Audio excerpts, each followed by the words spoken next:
بیٹا الگ کھڑا ہوا ہے، رشتہ دار جن کی قسمیں دنیا میں مردہ جب زندگی تھی اس کی، جب حیات تھا تو وہ قسمیں کھاتا تھا، میرا دوست ہے میرے بغیر کھانا نہیں کھاتا ہے، میرا فلاں رشتہ دار ہے، میرا بہنوئی ہے، میرا سالہ ہے، اگر میں زبان سے کچھ نکال دوں تو میری بات کو بدلتے ہوئے برداشت نہیں کرتا، اپنی جان قربان کرنے کی ہمت رکھتا ہے۔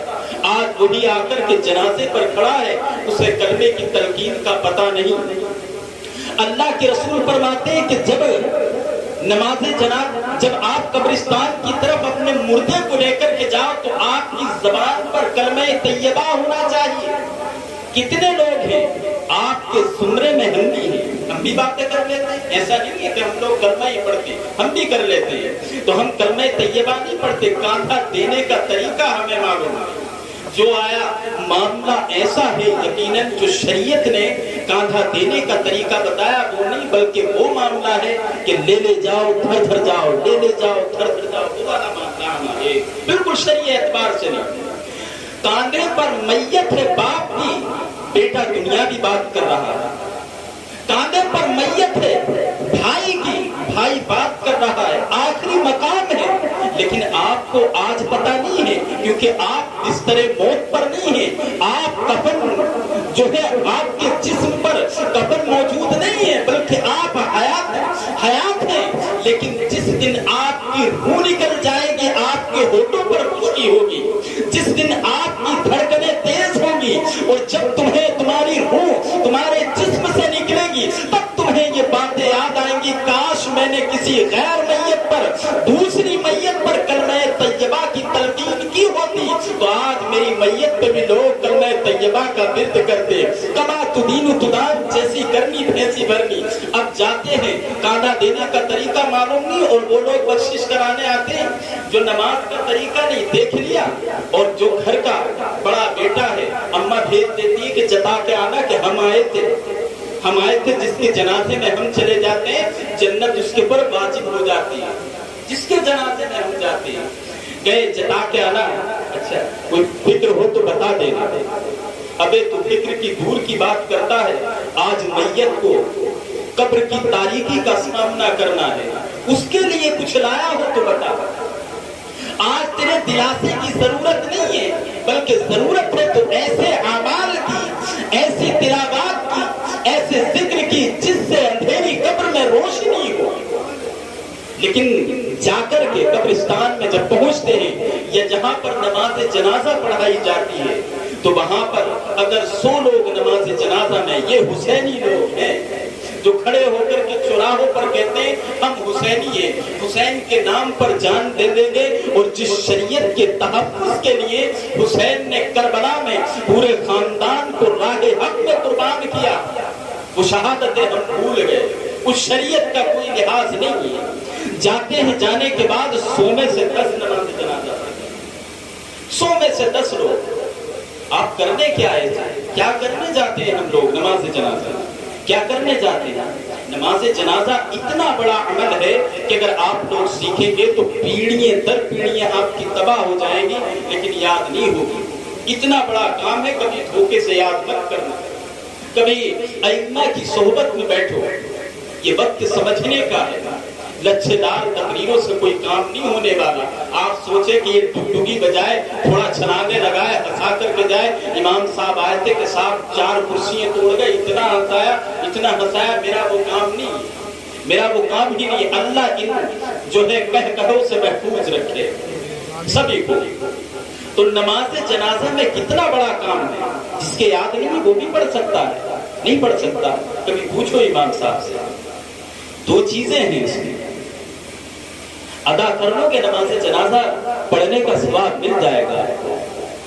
کھڑے نہیں ہو سکتے آپ لوگ، کھڑے ہو سکتے ہیں نا، اور امام کے پیچھے اللہ اکبر بھی کہنا آتا ہوگا، زور سے نہیں، گونگا بھی پڑھ سکتا ہے۔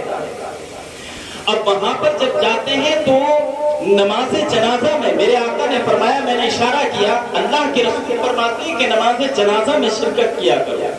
میرے آقا نے یہ نہیں فرمایا کہ میت میں جا کر کے ہجوم لگائیں۔ تھوڑی دیر چائے پی کرتے ہیں، 15 منٹ، اس کے بعد میں انشاءاللہ سب مل کر کے چائے پیا۔